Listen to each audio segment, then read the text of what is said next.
Students of English Literature, today our topic is the Judgment Sheet of Vikramaditya Supplementary Reader Class 10th. Students, आज इस lecture 1 Hindi version lecture में हम study करने जा रहे हैं इस चैप्टर की। और इस चैप्टर को स्टडी करने से पहले आइए जान लेते हैं कि ये चैप्टर सिस्टर निवेदिता द्वारा लिखा गया। सिस्टर निवेदिता, जिनका actual name Margaret Elizabeth Noble था, जिनका जन्म 28 अक्टूबर 1867 को हुआ और वे स्कॉट्स आयरिश सोशल वर्कर थीं। स्टूडेंट्स, वे स्वामी विवेकानंद की शिष्या थीं और उन्होंने इंडियन कल्चर पर बहुत कार्य किया और विक्रमादित्य के ऊपर ये लेख लिखा। आइए देखते हैं क्या कहानी है ये। स्टूडेंट, जो सप्लीमेंट्री के अंदर लेसन दिए गए हैं, उन लेसन की विशेष बात यह होती है कि ये लेसन किसी मॉरल को सिखाने वाले होते हैं और इनके अंदर कॉम्प्रिहेंसिव क्वेश्चंस नहीं दिए जाते हैं। इनके अंदर शॉर्ट आंसर बेस्ड क्वेश्चन दिए जाते हैं और इसकी स्टोरी को सही से समझना ज़रूरी होता है। हम यहाँ पर हिंदी वर्जन में इस चैप्टर को आपको टेक्स्ट के अकॉर्डिंग सुनाने जा रहे हैं, पढ़ाने जा रहे हैं और जो पैराग्राफ्स हमने अंडरलाइन किए हैं उन अंडरलाइंस को आप बिल्कुल सही से समझेंगे और उन अंडरलाइंस को अपने आंसर्स में यूज़ करेंगे। आइए थोड़ी सी सिनॉप्सिस जान लेते हैं इस लेसन की। यह लेसन राजा विक्रमादित्य के बारे में है, जो कि अपने ज्ञान और अपनी बुद्धिमानी के लिए बहुत ज़्यादा प्रसिद्ध थे।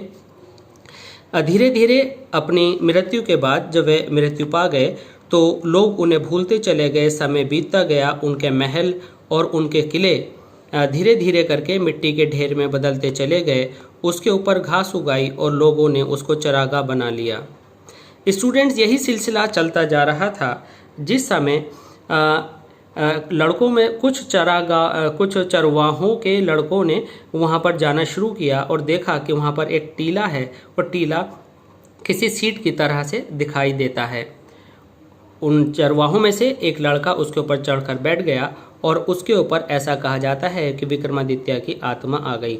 आइए देखते हैं कि विक्रमादित्य का जीवन कैसा था और उनकी सीट में क्या विशेष प्रभाव था।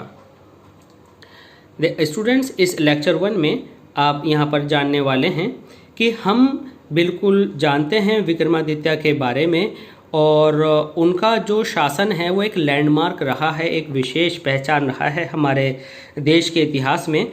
और विक्रम संवत जो हमारे देश में वर्ष और समय को नापने की यूनिट इकाई है, जो हमारे वर्ष नापने की पद्धति है विक्रम संवत, वह उनके जन्म से शुरू हुई। जैसे कि आप जब इंग्लिश वर्ष के को डिनोट करते हैं तो आप ईस्वी लगाते हैं, एडी एंड ईडी आप यूज़ करते हैं, जो कि जीसस क्राइस्ट से रिलेटेड है। After this name although his name is so famous, हालांकि विक्रमादित्य का नाम बहुत ज़्यादा फेमस है, लेकिन ये बात बड़ी अजीब है कि हम विक्रमादित्य के जीवन के बारे में बहुत ज़्यादा कुछ नहीं जानते, कुछ डेफिनेट पार्ट ही जानते हैं। बस इतना ज़रूर जानते हैं कि विक्रमादित्य का जो जीवन था वह न्याय से भरा हुआ था। वह बहुत ही 100% न्याय किया करते थे और उन्होंने क्या करते थे और लोगों से प्रेम किया करते थे और उनके दरबार के अंदर बहुत ज्ञानी लोग इकट्ठा हुए थे। उन्होंने ज्ञानी लोगों को अपने दरबार में पद दिए हुए थे और वे हमारे इतिहास के सबसे अच्छे जज थे। स्टूडेंट्स, इसके ऊपर क्वेश्चन आता है कि आप विक्रमादित्य के बारे में क्या जानते हैं, तो आपका आंसर होता है कि हम विक्रमादित्य के बारे में निश्चित रूप से कुछ नहीं जानते, लेकिन इतना ज़रूर जानते हैं कि वे जस्टिस और लर्निंग को पसंद करते थे। वे परफेक्ट जस्टिस दिया करते थे और उन्होंने अपने दरबार में बहुत सारे ज्ञानी लोगों को जमा किया हुआ था। आइए देखते हैं स्टूडेंट्स अगला पार्ट इस चैप्टर का। विक्रमादित्य को कभी भी कोई धोखा नहीं दे सका। विक्रमादित्य ने कभी किसी व्यक्ति को गलती से गलत रूप में पनिश नहीं किया। स्टूडेंट्स, कई बार स्टूडेंट यहाँ पर कंफ्यूज हो जाते हैं कि गलत आदमी को पनिश किया। गलत आदमी को पनिश करने का मतलब ये नहीं है कि जिसने दोष ना किया हो, अर्थात गलती से बिना दोष वाले आदमी को पनिश नहीं किया। इसलिए अगर आपको एक आंसर आता है he never punish the wrong man, तो आप ट्रू लिखेंगे।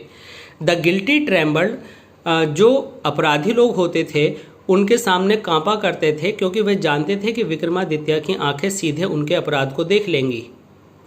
और वे लोग जो उनके पास मुश्किल सवालों को लेकर के, जटिल केसेस को लेकर के आते थे, वह अपने केसेस को सॉल्व करवा लेते थे और खुशी खुशी घर जाते थे। और भारत में इस प्रकार जब भी कोई जज सही निर्णय देता था या अब भी देता है, तो लोग की ये टिप्पणी उसके ऊपर होती है कि हाँ, निश्चित रूप से वह विक्रमादित्य की सीट पर बैठा होगा। क्या किसी ने विक्रमादित्य की सीट को देखा है? शायद नहीं, क्योंकि सीट अब इस संसार में नहीं है। मैं आपको बताने जा रहा हूँ कि यह सीट कैसे डिसअपीयर हुई। हुआ ये कि विक्रमादित्य की मृत्यु के कुछ सालों पश्चात उज्जैन के लोग जैसे जैसे समय बीतता गया, फॉरगॉट हिम, उनको पूरी तरह से भूल गए। उनके पैलेस और फोर्ट्रेस, उनके किले और महल सब नष्ट होते चले गए। वे मलबे का ढेर बनते चले गए। और जैसे जैसे समय बीतता गया, उनके ऊपर डस्ट जमती गई और वे उनके ऊपर घास उगाई और उनके ऊपर पेड़ उगाए। अब क्या हुआ कि लोग अपनी गाय, भैंस और बफेलो लेकर के वहाँ पर चराने के लिए आया करते थे और वहाँ पर पूरा दिन गुजारा करते थे, और ये सिलसिला वहाँ पर लंबे समय तक चलता रहा। शेफर्ड बॉयज़ का जीवन वहाँ पर कुछ इस तरह का था उज्जैन में कि बहुत सारे चरवाहे एक साथ इकट्ठा होकर के अपनी गायों को लेकर के वहाँ पर पहुँचते थे, अपनी गायों को चरने के लिए छोड़ देते थे और बहुत सारा फन वहाँ पर खेल कूद में काटते थे। एक दिन जब वे वहाँ पर खेल रहे थे तो उन्हें एक प्लेग्राउंड जैसी कोई चीज़ नज़र आई स्टूडेंट्स, और उन्होंने ये सोचा कि वास्तव में ये तो बड़ी सुंदर जगह है। और वह जहाँ पर वह खेला करते थे वह ग्राउंड पेड़ों के नीचे था, पेड़ों के नीचे था और वहाँ पर पत्थर थोड़े थोड़े से उखड़े हुए थे, जगह समतल नहीं थी। यहाँ वहाँ पत्थर अपनी चोंच बाहर निकाले हुए थे, जो कि खेलने के अंदर कष्ट पैदा करते थे। और बीच में वहाँ पर उन्होंने देखा कि एक हरा टीले जैसी कोई चीज़ है, जो कि बिल्कुल जजमेंट सीट जैसी नज़र आती है। At least one of the boys thought so and seated himself on the seat. उन लड़कों में से एक ने सोचा कि ये तो जजमेंट सीट जैसी नज़र आती है, क्यों न मैं इसके ऊपर जाकर के बैठ जाऊं। वह उसके ऊपर जाकर बैठ गया और बोला, लड़कों, मैं ये कहता हूँ, उसने तेज़ी में शोर मचा करके बोला, आई विल बी द जज, मैं जज बनूंगा और तुम मेरे सामने केसेस लेकर के आओगे, and we will have trials, और हम मुकदमा खेलेंगे। तब वह सीधा होकर बैठ गया, उसका फेस बहुत ज़्यादा गंभीर हो गया और वह जज का रोल प्ले करने लगा। दूसरे लड़कों ने सोचा कि यह मजाक कर रहा है, उन्होंने कानाफूसी की और एक नया मुकदमा तैयार कर लिया और लड़के के सामने वे उपस्थित हो गए। वहाँ पर दो पक्ष बने, एक कहता था कि निश्चित जगह उसकी है, दूसरा कहता था कि वह जगह उनकी नहीं है और उनके साथ न्याय किया जाए। इस प्रकार से ये एक नकली केस बना करके उस लड़के के सामने बाकी के लड़कों ने जो गवाले थे पेश किया। लेकिन अचानक यहाँ पर एक नई चीज़ महसूस की गई कि वह लड़का जो बहुत ही नॉर्मल सा, बहुत ही सामान्य नज़र आता था सीट पर बैठने से पहले, अब इस समय बहुत ही एक विशेष रूप लिए हुए बैठा था।